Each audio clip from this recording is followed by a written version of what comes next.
کیا اس روئے زمین پر کوئی ایک بھی غیر مسلم ہے جو صرف نیچر کے ذریعے بغیر مذہبی کتابوں کے یہ ثابت کر سکے پریکٹیکل ثبوت سے کہ اس کا معبود ہے جو آسمانوں سے پانی برساتا ہے، بادلوں کے ذریعے پھیلاتا ہے، پھر زمین پر قطروں کی صورت میں برساتا ہے، پھر ان قطروں کے ذریعے سے زمین سے طرح طرح کی مخلوقات، پھل فروٹ، سبزیاں اور دیگر جو بھی کچھ ہے ان کو اگاتا ہے، بناتا ہے اور کریٹ کرتا ہے اور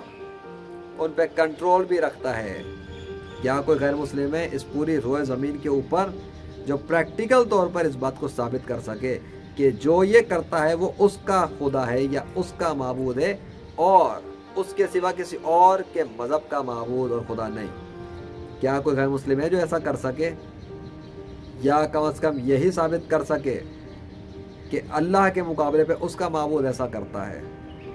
اگر کوئی ہے تو سامنے آئے، اور اگر کوئی نہیں ہے تو کیوں نہیں ہے؟